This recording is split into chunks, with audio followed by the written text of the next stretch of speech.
नमस्कार, स्वागत है आपका इंडिया डेली में। मैं हूं आपके साथ अपराजिता। सर्दियों ने दस्तक दे दी है और हम सब जानते हैं कि ठंड जो है अपने साथ साथ कई तरह की परेशानियां लेकर आता है, जैसे होठों का फटना, गले में खराश और भी बहुत सारी चीजें, धुंध जैसी समस्याएं। लेकिन कई बार ऐसे लक्षण होते हैं जिन्हें हम नजरअंदाज कर देते हैं आम समस्या समझ के, लेकिन इन्हें नजरअंदाज करना हमारे लिए बहुत खतरनाक साबित हो सकता है। ऐसे में ठंड से बचने के लिए हमें क्या समाधान की जरूरत है, क्या सावधानियां बरतनी चाहिए, उस सारे सवालों के जवाब के लिए इस वक्त हमारे साथ मौजूद हैं डॉक्टर अंकिता वैद्य जी, जो कि एक जनरल फिजिशियन है। अंकिता जी, आपका बहुत बहुत स्वागत है इंडिया डेली में। थैंक यू अपराजिता। जैसा आपने मेंशन किया कि ठंड सर्दियों ने दस्तक दे दी है और हम ये देख रहे हैं कि काफ़ी लोगों को परेशानियां हो रही है हेल्थ से रिलेटेड, जैसे सर्दी जुकाम होना। साथ साथ जैसे में हम दिल्ली में हैं तो दिल्ली में पोल्यूशन का स्तर भी काफ़ी हाई है। इसके कारण भी लोगों को गले में खराश होना, आँखों में जलन होना, सिर में भारीपन होना, इस तरह की परेशानियां आ रही हैं। और ज़्यादा जो परेशानी देखने को मिलती है वो ऐसे लोगों में जो बुजुर्ग हैं या जिनको पहले से अस्थमा या दमे की शिकायत है या पहले से उनको एलर्जी की शिकायत रह चुकी है। उनको हम देख रहे हैं कि ज़्यादा परेशानियां हो रही है। ज़्यादातर सांस की दिक्कत होना या निमोनिया तक बात बढ़ जा रही है। ऐसे लोग भी परेशान हो रहे हैं इस मौसम में। आप हमें जरा ये बताइए कि ऐसा क्या कारण है कि इस वक्त जो अभी ठंड का मौसम आता है, ऐसे में इन्फेक्शन के खतरे ज्यादा बढ़ जाते हैं, इसके क्या कारण है? देखिए, ठंड के सीजन में जो वायरसेस मतलब होते हमारी हैं, बॉडी। हाँ, ठंड के सीजन में जो वायरसेस होते हैं उसमें उनका जो सर्कुलेशन इन एनवायरनमेंट वो ज़्यादा देखने को मिलता है। कुछ वायरसेस होते हैं ज़्यादा सक्रिय होते हैं, जैसे फ्लू का वायरस हुआ या कोरोना वायरस हुआ। मैं कोविड-19 की बात नहीं कर रही हूँ, जनरल कोरोना वायरसेस की बात कर रही हूँ। इस तरह के वायरसेस ज़्यादा सक्रिय होते हैं और आमतौर पे ज़्यादा जल्दी फैलते हैं इस सीजन में। अब साथ ही साथ अगर हम देखें तो ठंड के समय लोगों की इम्यूनिटी में भी फर्क आता है। जैसे जिनकी जैसे कोल्ड एलर्जी, कुछ लोग ऐसे होते हैं जिनको कोल्ड एलर्जी है या अस्थमा है या पहले से लंग्स कमजोर हैं और स्मोकिंग करते थे। अगर यंग एज में भी स्मोकिंग करते थे तो स्मोकिंग भी जो है वो हमारे हेल्थ को इरिवर्सिबल डैमेज करता है, यानी कि उसको बंद करने के बाद भी उसका असर काफी सालों तक देखा जाता है। तो ये सारी चीजें ऐड ऑन करती हैं जो हमें ठंड के मौसम में इन्फेक्शन के लिए ज्यादा प्रोन बनाती है। और इससे बचने के लिए जो हम कर सकते हैं वो हम अपने डाइट में vitamin C rich food include कर सकते हैं जो सर्दियों के मौसम में इजीली अवेलेबल होते हैं, जैसे आंवला हुआ या ऑरेंजेस हुए, टोमेटोज हुए, जिसमें कि बहुत ज्यादा स्तर में विटामिन सी देखने को मिलता है, या फिर सप्लीमेंट की फॉर्म में भी ले सकते हैं इन चीजों को। अंकिता जी, आपने अभी जिक्र किया है सिगरेट का, लोग स्मोक वगैरह करते हैं। क्या ये मिथ है कि सिगरेट वगैरह जो होते हैं, स्मोकिंग जो होते हैं, बहुत लोग की ये धारणा है कि वो शरीर में गर्माहट पैदा करता है, तो ये मिथ मतलब किस तरीके से बाहर आया, इस पे आप कुछ बताएंगे? देखिए, बिल्कुल ये मिथ ही है कि स्मोकिंग से उस समय भले जो हम देखते हैं विंटर्स में स्मोकर्स का जो स्मोकिंग का फ्रीक्वेंसी होता है वो ज्यादा होता है रिलेटिवली, अगर समर के कंपैरिजन में हम देखें। और ये नुकसान ज्यादा करता है। बेनिफिट उस समय सिर्फ ट्रांजिएंटली जो स्मोक कर रहे होते हैं उनको बेनिफिट लगता है कि एक वार्मथ प्रोवाइड कर रहा है, बट ऐसा नहीं है। इसके अंदर जो केमिकल्स होते हैं स्मोकिंग में, वो पोल्यूटेंट की तरह ऐड करते हैं और लंग्स को इरिवर्सिबल डैमेज करते हैं। इसमें हमारे लंग्स में ना एक पैटर्न होता है जो उसको क्लियर करने का, म्यूकस को, इसे हम म्यूकोसिलियरी क्लियरेंस बोलते हैं अगर हम टेक्निकल टर्म में डॉक्टर की तरह मैं बताऊं इन चीजों को। तो म्यूकोसिलियरी क्लियरेंस को कमजोर करता है जब हम स्मोक करते हैं। तो जो लंग्स का जो ऑटोमेटिक क्लियरेंस कैपेसिटी होता है म्यूकस का बाहर निकालने का, वो नहीं होता है। धीरे धीरे इससे लंग की लाइनिंग कमजोर होती जाती है और स्लो होती जाती है, वो क्लियर नहीं कर पाता है सिक्रीशंस को, और वहाँ पर इन्फेक्शन का रिस्क होना या सीओपीडी लेटर ऑन डेवलप करना, जो एक तरह का एस्थमा जो कि नॉन एलर्जिक कारण से है, अगर हम सिंपल वर्ड में समझे, तो लेटर ऑन डेवलप कर जाते हैं ऐसे लोग। आसपास भी अगर कोई स्मोक कर रहा है तो पैसिव स्मोकिंग भी खतरनाक होती है, अगर आप डायरेक्ट नहीं कर रहे हैं तो भी। जी जी जी, बिल्कुल। अंकिता जी, मैं ये पूछ रही थी कि ऐसा क्या कारण है कि सर्दियों के मौसम में अस्थमा के पेशेंट बढ़ जाते हैं? सो एक्चुअली अस्थमा जो होता है ना, एक तरह का एलर्जी होता है। अस्थमा एक एलर्जिक रिएक्शन होता है हमारे लंग्स के लिए, फेफड़ों के लिए। तो उसमें क्या होता है कि लंग में कॉन्स्ट्रिक्शन आने लगता है कि सांस नहीं ले पाता है इंसान। तो ठंड में क्या होता है, ये जो एलर्जी का प्रॉब्लम होता है ये बढ़ जाता है, इसे हम सीजनल एलर्जी भी कहते हैं। तो अस्थमा एक तरह की लंग की एलर्जी है, जो कोल्ड एलर्जी या सीजनल एलर्जी, इस सीजन में जो पोल्यूटेंट्स होते हैं, हेवी होते हैं, जो हमारे जो पृथ्वी के बहुत आसपास होते हैं हमारे अराउंड पोल्यूटेंट्स ना, तो इसके कारण अस्थमा जो है ज्यादा ट्रिगर होता है ठंड के कारण विंटर्स में।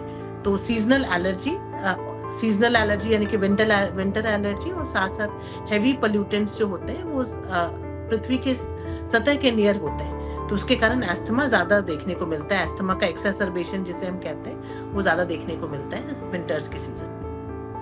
तो ऐसे में क्या करना चाहिए? आप उन वैसे लोगों को क्या कहेंगी जो ऑलरेडी अस्थमा के पेशेंट हैं, और अगर इन केस उनको कभी अस्थमा अटैक आए घर में इस कंडीशन में, मौसम में, तो ऐसे में उन्हें क्या करना चाहिए? कोई ऐसा उपाय जो बहुत आसान हो और वो इजीली उपलब्ध करा पाए? बिल्कुल, तो एक तो बहुत ज़रूरी है कि अगर कोई अस्थमा का पेशेंट है तो उसके घर में नेबुलाइज़र होना चाहिए, जिससे कि समय रहते सही दवाई जो होती है, जो उनके डॉक्टर्स ने प्रिस्क्राइब की होगी। अगर कोई जानता है कि उनको एस्थमेटिक है वो, तो उनके पास कुछ ऐसी दवाइयाँ एज़ अ डॉक्टर्स प्रिस्क्राइब्ड होती हैं, जो कि वो घर में रहनी चाहिए। और कभी अस्थमा का एक्यूट अटैक आता है तो नेबुलाइज़ करना या इन्हेलर करना वो अपने पास हैंडी होना चाहिए कि आप कर सको। कभी-कभी रेयरली अस्थमा के जो लक्षण होते हैं इतने ज़्यादा होते हैं कि उसमें स्टेरॉइड की रिक्वायरमेंट पड़ती है, वो डॉक्टरी सलाह से ले सकते हैं, घर में भी रख सकते हैं। अगर इतना ज़्यादा बार-बार आपको दिक्कत आती है अस्थमा के अटैक की, तो वो इन चीज़ों का घर में रखें। अगर आप बाहर निकलते हैं तो पोल्यूशन प्रोटेक्शन के लिए N95 या N99 मास्क होता है, जो आप लगा के निकलें, तो उससे क्या है कि जो पोल्यूशन है जो कि अस्थमा को ट्रिगर करता है उसको अवॉइड किया जा सकता है। कुछ रेगुलर एंटी एलर्जीज ले सकते हैं। अगर आपको ये पता है कि इन चीज़ों से हमें एलर्जी है तो उनसे अवॉइड करें। जैसे डस्ट, कॉमन एक डस्ट होता है जो कि डस्ट से एलर्जी होती है, साथ साथ कुछ फूड एलर्जीज भी लोगों को होती है। तो वो अगर पता है, वो उसकी जांच हो सकती है, जिससे पता चल सकता है कि इन चीज़ों से एलर्जी है, तो उनसे बच के रह सकते हैं। और विटामिन सी का सेवन करने से फर्क पड़ता है अस्थमा में, वो प्रिवेंशन में मैं कहूँगी। और कुछ वैक्सीनेशंस होते हैं, उससे भी फर्क पड़ता है।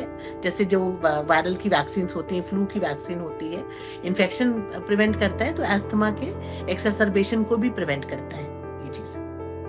अभी आपने एक मास्क की बात की है, तो बेसिकली हम लोग ये जानते हैं कि मास्क से प्रॉब्लम होता है, ऐसा कुछ होता है क्या? अस्थमा वालों को मास्क वास्क नहीं लगाना चाहिए, उन्हें सांस लेने में दिक्कत? नहीं, ऐसा नहीं है, ये भी एक तरह का नहीं? मिथ है। नहीं, ऐसा नहीं है, ये भी मिथ है। सो इनफैक्ट अगर कोई एस्थमेटिक है और वो डस्ट के एनवायरनमेंट में जा रहे हैं, तो उनको अभी कोई अस्थमा का अटैक नहीं है, चेस्ट उनका साफ है, सांस की कोई दिक्कत नहीं है, तो बचाव के लिए मास्क लगाना है। लेकिन अगर ऑलरेडी किसी को अटैक है, सपोजेटली कि उनको ऐसा हो रहा है कि उनको सांस लेने में दिक्कत हो रही है, उस समय मास्क नहीं लगाना है। उस समय तो मास्क नहीं लगाना चेस्ट है। की बात की है तो जी, चेस्ट की अगर आपने बात की है तो सबसे बड़ा यहाँ पे सवाल आता है हार्ट अटैक को लेके। हार्ट अटैक के रेट दिन पर दिन बहुत ज्यादा बढ़ रहे हैं, स्पेशली आप सर्दियों की बात करें तो हम घर-घर में देख रहे हैं कि हार्ट के पेशेंट बहुत आ रहे हैं। इसका क्या मुख्य कारण है? देखिए, सर्दियों में ना जो हमारे नसें हैं, खून की नसें हैं, वो बॉडी का ऐसा प्रक्रिया है कि वो सिकुड़ती हैं, क्योंकि उनको कुछ जी। इस तरह से है कि बॉडी में हीट कंजर्व करने के लिए ये नेचुरल मैकेनिज्म है हमारी बॉडी का, फिजियोलॉजी। इसलिए तो इसमें ये होता है कि जब विंटर्स में जब खून की नसें सिकुड़ती हैं तो ब्लड प्रेशर बढ़ना, या एक कोल्ड भी एक तरह का स्ट्रेस होता है हमारे बॉडी के लिए। दूसरा खान पान होना, सेडेंटरी लाइफस्टाइल जो विंटर्स में हम देखते हैं ज़्यादा बढ़ जाता है। लोग ज़्यादातर घर में पड़े रहते हैं, एक्सरसाइजिंग कम हो जाती है, लोगों की बाहर निकलना, पोल्यूशन भी बढ़ जाता है, और ठंड के कारण लोगों की एक्सरसाइजेस कम हो जाती हैं, डाइटरी चेंजेस के कारण विंटर्स में हार्ट अटैक के चांसेस ज़्यादा देखने को मिलते हैं। और इसका मुख्यतः कारण एक तो फिजियोलॉजी, जो हमारा नसों का सिकुड़ना है, ब्लड प्रेशर का बढ़ना है, दूसरा हमारा लाइफस्टाइल, दोनों चीज़ें एड ऑन करती हैं हार्ट अटैक के चांसेस को बढ़ाने के लिए। अगर इन केस अगर आपको कभी अचानक से हार्ट अटैक आ जाए तो बहुत सारे उपाय वैसे बताए गए हैं, लेकिन इन केस अगर आपको आ जाए तो ऐसे में कोई ऐसी दवा जो आप सजेस्ट करना चाहेंगी लोगों को कि ऐसे में लेना चाहिए जो हार्मफुल भी ना हो? इसमें सबसे इम्पोर्टेंट है कि अगर कुछ ऐसा चेस्ट पेन है किसी को जिसमें पसीना आ रहा है, घबराहट हो रही है, तो बहुत ज़रूरी है कि टाइमली आप किसी हॉस्पिटल के इमरजेंसी में मूव करें। जी, जी, बिल्कुल, बट घर बिल्कुल। पे एक दवाई होती है जिसे हम कहते हैं ब्लड डायलेटर की तरह होती है, नसों को डायलेट करने के लिए होती है, सॉर्बिट्रेट करके होती है, बट हमेशा डॉक्टरी सलाह से ही लेनी है। तो किसी को कुछ इस तरह का कंसर्न है तो डॉक्टर से मिलके डिस्कस कर सकते हैं, और अगर वो सजेस्ट करते हैं कि आप इसको अपने पास हैंडी रखें तो रख सकते हैं। चेस्ट पेन जो हार्ट अटैक का पेन होता है, उसमें जब आप इस दवाई को जीभ के नीचे रखते हैं तो इससे आपको आराम मिलता है और वो पेन चला जाता है। तो ये अपने आप में भी ये दर्शाता है कि ये हार्ट का पेन है और आप फटाफट हॉस्पिटल की इमरजेंसी में जाएं। समय रहते इंटरवीन करने से हार्ट के रिजल्ट्स जो हैं अच्छे होते हैं और ज्यादा कॉम्प्लिकेशंस आगे नहीं आती हैं। अगर सर्दियों की बात हो रही है तो खूबसूरती कहाँ छुपी रह सकती है। हम सब जानते हैं कि सर्दियों में लड़कियां क्या, लड़के भी आजकल अपने आप को लेके सजग हैं, अपने बालों को लेके, अपने चेहरे को लेके, स्किन को लेकर के। तो सर्दियों में स्किन फटना बहुत ज्यादा आम देखा गया है, चाहे ओठ फटे, चाहे स्किन फटे, ये रूखापन जो आता है, इसके लिए कोई सजेशन? पानी बहुत पीना है। तो एक सर्दियों में जो आमतौर पे देखा जाता है, लोग पानी पीना कम कर देते हैं, उनको रिक्वायरमेंट नहीं फील होता, पानी अपने आप नेचुरली, जैसे अगर गर्मियों में 3 लीटर 2-2.5 लीटर 3 लीटर पी रहे हैं तो सर्दियों में कम हो जाता है। तो बॉडी को हमारे वाटर की ज़रूरत होती है, तो इसलिए हमें स्किन में ड्राइनेस दिखता है, और साथ ही साथ एडिक्वेट मॉइस्चराइजर लगाना या ऑयलिंग करना ये भी हेल्प करता है। एक नेचुरल बैरियर होता है एयर से हमारे स्किन का, जो कि एयर ऑलरेडी ड्राई होती है, ह्यूमिड नहीं होती है विंटर्स में, तो स्किन से जो मॉइस्चर लेती है उसमें अगर आप ऑयलिंग करते हैं या मॉइस्चराइजर लगाते हैं तो उस चीज को प्रोटेक्ट कर सकते हैं। लेकिन हाल पानी का इंटेक बहुत इंपॉर्टेंट होता है, विंटर्स में भी इक्वली इंपॉर्टेंट होता है। जी बिल्कुल, बहुत सही बात बोली आपने। पानी बहुत जरूरी है, लेकिन बहुत लोगों के ये सवाल बहुत आम है कि हम तो पानी पीते हैं लेकिन उसके बावजूद हमारी स्किन फटती है, इसके क्या कारण है? सर्दियों में खास जो हमारा एनवायरनमेंट होता है ना सर्दियों में, वो बहुत ह्यूमिड नहीं होता है, उसमें ह्यूमिडिटी कम होती है रिलेटिवली, तो स्किन से जो है उसमें जल्दी हमारा मॉइस्चर लूज करता है एनवायरनमेंट में। तो अगर हम उसमें एक बैरियर क्रिएट करते हैं, जैसे ऑयलिंग करना या मॉइस्चराइजर लगाने से फर्क पड़ता है उसके अंदर, तो स्किन जल्दी मॉइस्चर लूज नहीं करती और वापस से रिप्लेनिश होती रहती है मॉइस्चराइजर यूज करने से। ये हेल्प करता है। इसमें आप hyaluronic acid based moisturiser use कर सकते हैं स्पेशली फेस पे, तो ये जल्दी ड्राई नहीं करता है और वाटर रिटेंशन बेटर होता है इसके अंदर। अच्छा, और सबसे जरूरी सवाल बुजुर्गों के लिए। बुजुर्गों को इस टाइम पे सबसे ज्यादा समस्या होती है, उन्हें ठंड ज्यादा लगती है और बेसिकली उनकी बॉडी में जो होता है एक उम्र का भी तकाजा होता है, जैसा मुझे लगता है। तो उनके लिए कोई नसीहत ऐसा कि वो अपने आप को बचा के रख सके, ऐसी सावधानियां कि वो कुछ गंभीर परिणाम जैसे भुगतने से बच सके, कुछ सजेशन? एक तो बुजुर्गों को ये बहुत ध्यान रखना है कि हीटर जैसे अगर रूम में उन्होंने ऑन रख रखा है तो तुरंत ही बाहर ना जाए, हीटर बंद करके 15-20 मिनट थोड़ा सा स्टेबलाइज होने दें। बार बार गर्म ठंडा होने से भी ना, टेम्परेचर वेरिएशन से भी लोगों को परेशानी आती है। अगर जैसे वो कभी बाहर निकलते हैं और तो अच्छे से कवर करके ही निकलें, स्पेशली कैप्स, मफलर, ये सारी चीज़ें यूज़ करनी चाहिए उनको, क्योंकि उनकी इम्यूनिटी कम होती है नॉर्मल लोगों से, यंग एडल्ट से मैं कहूँगी इम्यूनिटी कम होती है बुजुर्गों की। तो जब वो बाहर निकलते हैं ऑलरेडी लंग्स वीक होते हैं, सीओपीडी एक एंटिटी होती है जो एजिंग के साथ साथ कभी कभी लंग्स में आती है, कमज़ोर करता है हमारे फेफड़ों को। तो अगर वो बाहर निकलते हैं, पोल्यूशन में निकलते हैं, तो उसमें बहुत बारी उनको सीओपीडी का एक्सेसरबेशन, खांसी होना या दमे की शिकायत बढ़ना, इस तरह की परेशानियां आती हैं। तो ये परहेज रखेंगे तो बेटर रहता है। गर्म ठंडा का परहेज, जैसे तुरंत इस हीटर चला रखा है रूम में और बाहर निकलने से पहले उसको ऑफ कर ले 15-20 मिनट रूम में, उसके बाद ही बाहर निकलना चाहिए। आपने भी हीटर का चर्चा किया तो मेरे दिमाग में एक सवाल आया कि हीटर की जो बातें की जाती, बहुत लोग कहते हैं कि गर्म पानी का इस मौसम में बहुत लोग सेवन करते हैं, पीने के लिए अच्छा होता है, लेकिन क्या गर्म पानी से नहाना हमेशा ये सही है शरीर के लिए? नहीं, वो भी हमारे स्किन को ड्राई करता है। गर्म पानी से नहाना भी हमारे स्किन को ड्राई करता है, बट एज सच बहुत ही कोल्ड वाटर से तो आप नहीं, बट ल्यूकवार्म वाटर, हल्का गुनगुना पानी ज्यादा सेफ होता है rather देन बहुत गर्म पानी से नहाना। वो स्किन को ड्राई करता है, डैमेज करता है। तो बेसिकली यूज करना चाहिए लेकिन सुसुम वाटर, है ना? हाँ, हल्का सुसुम पानी यूज करना चाहिए। जी जी और जी। डायरेक्ट जो ब्लोअर वाले हीटर्स होते हैं उसके सामने भी नहीं बैठना चाहिए, वो भी हमारे स्किन को ड्राई करता है। और सबसे अहम सवाल जो मुझे लगता है कि सबके दिमाग में होगा, अब ये मिथ है या सच है मुझे नहीं पता, लोग कहते हैं ब्रांडी ब्रांडी जो ये होता है, ड्रिंक्स होते हैं, जो कुछ कॉफी हो गया, ब्रांडी हो गया, हमारे शरीर को गर्माहट देता है, तो क्या ये इसका सेवन करना सही होता है? नहीं, ये एक तरह का अल्कोहल जैसे है। तो एग्जैक्टली, लेकिन जैसे कि बाहरी शहरों में हमने सुना है अक्सर कि हम अपने बॉडी को हीट रखने के लिए ये चीज का इस्तेमाल करते हैं, ऐसे ड्रिंक्स लेते हैं, तो शायद इसका असर लोगों पे भी पड़ता है, लोग ज्यादा इन्फ्लुएंस होते हैं आउटसाइड के कल्चर से। तो आप बताइए इसका क्या है मुख्य कारण? मुझे तो लगता है कि हमारे देश में गर्म चाय ले ली जाए तो वो ज़्यादा अच्छी है रेदर देन ब्रांडी। और इतना इस तरह का टेम्परेचर वेरिएशन हमारे यहाँ नहीं है कि मोस्ट ऑफ द प्लेसेस में इंडिया में ऐसा नहीं है कि बहुत बर्फ पड़ रही है या बहुत ज़्यादा ठंड है। बट ब्रांडी अल्कोहल होता है, तो लॉन्ग टर्म में अगर इसका सेवन ज़्यादा किया जाए तो जो नॉर्मल अल्कोहल से नुकसान होता है जैसे लिवर पे, हार्ट पे, वो ब्रांडी के साथ भी होगा। तो इससे बेटर है कि और जो गर्म चीजें हैं वो प्रेफर किया जाए रादर देन ब्रांडी। तो बेसिकली लोग अपने अपने हिसाब से लोगों को बताते हैं, कुछ लोग भटकाव में भी आ जाते हैं, तो सेवन बिल्कुल ही नहीं करना चाहिए या फिर थोड़ा बहुत चलता है? देखिए, excess of everything is bad. तो अभी कभी सोशल एनवायरनमेंट में अगर आप कोई करते हैं लिमिटेड क्वांटिटी में तो बहुत ज़्यादा नुकसान नहीं करता है। बट अगर एक्सेस करते हैं तो जो नॉर्मल अल्कोहल से प्रॉब्लम आती है हमारे बॉडी को, वो सारी चीज़ें हम ब्रांडी से देख सकते हैं, चाहे वो लिवर की प्रॉब्लम हो चाहे हार्ट की प्रॉब्लम।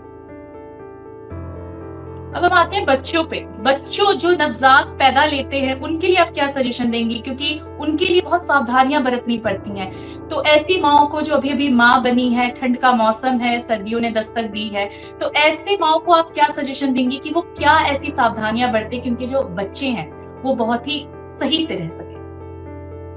एक बच्चों को कवर्ड तो हम सब रखते हैं, छोटे बच्चे हैं तो सब केयर रखते हैं। जी बट बहुत कॉमनली देखा है कि लोग ब्लोअर चला के रखते हैं बच्चों के रूम में गर्म रखने के लिए एनवायरनमेंट को। वो ब्लोअर बहुत हेल्दी नहीं होता है हमारे हेल्थ के लिए, हमारे स्किन के लिए। बच्चों की स्किन और बहुत सॉफ्ट और पतली होती है। आप अगर बच्चों का आसपास का एनवायरनमेंट वार्म रखना चाहते हैं तो ऑयल हीटर जो होता है वो सेफ होता है, तो उसको आप यूज कर सकते हैं। बाकी ब्लैंकेट्स वगैरह सेफ होते हैं बच्चे के लिए, बच्चों को यूज कर सकते हैं, उसमें कवर कर सकते हैं, कोई प्रॉब्लम नहीं आती। बट अगर हीटर कुछ यूज करते उन्हें हैं तो बार ऑयल बार हीटर निमोनिया क्यों हो जाता है अंकिता जी? निमोनिया बच्चों वर्ड बहुत सुनने को मिलता है, बच्चों को बार बार निमोनिया क्यों हो जाता है?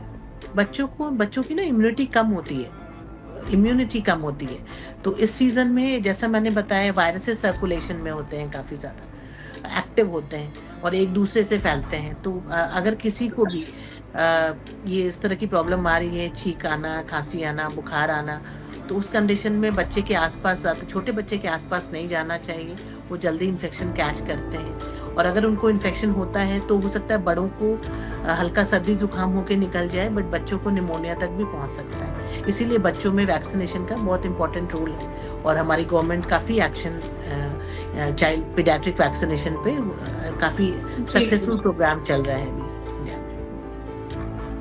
और सबसे जरूरी यहाँ पे एक सवाल करना चाहूंगी कि हार्मोन्स कैसे काम करते हैं सर्दियों में सबके, मतलब मैं ओवरऑल ह्यूमन की बात कर रही हूँ, लड़कियों के चाहे लड़कों के, ऐसे हार्मोन्स कैसे काम करते हैं सर्दियों में? देखिए, बॉडी का टेंडेंसी होता है कि किसी तरह से बॉडी में अगर ठंड है सराउंडिंग में तो उसको बॉडी को गर्म रखने के लिए बॉडी में कुछ हार्मोन्स निकलते हैं जो विंटर्स में रिलेटिवली ज़्यादा क्वांटिटी में निकलते हैं। उसमें एक इम्पॉर्टेंट हार्मोन होता है थायराइड का हार्मोन। अगर हम बात करें, थायराइड जो है वो भी हार्मोन हमारे बॉडी में हीट जनरेशन के लिए इम्पॉर्टेंट होता है। तो बहुत बार हम देखते हैं कि जो हाइपोथायराइड पेशेंट्स होते हैं जिनके थायराइड पहले से कम काम करता है, थायराइड हार्मोन की रिक्वायरमेंट बढ़ जाती है, तो उनके लेवल्स हम चेंज देखते हैं, तो उनकी वो टेस्टिंग होनी चाहिए। कॉर्टिजोल भी कभी कभी हायर साइड पे आता है। तो ये जो बॉडी के हार्मोन्स होते हैं, जो हीट जनरेटिंग हार्मोन्स होते हैं, ये बढ़ते हैं विंटर्स में। इसमें कुछ हार्मोन जो होते हैं हमारी बॉडी को नेगेटिवली इफेक्ट करते हैं, जिसके कारण भी हार्ट अटैक के चांसेस बढ़ते हैं। तो उसको कम रखने के लिए ये है कि स्ट्रेस मैनेज करना, तो एक कोल्ड स्ट्रेस तो है ही, बट जी बिल्कुल अंकिता जी। उम्मीद करती हूँ कि हमारे ऑडियंस को ऐसे बहुत सारे ऐसे सवाल होते हैं जो लोगों के मन में रहते हैं, उनके जवाब उन्हें मिले होंगे। आप हमारे साथ जुड़ी इंडिया डेली में, आपका बहुत बहुत धन्यवाद हमारे साथ जुड़ने के लिए। Thank you Aparajita.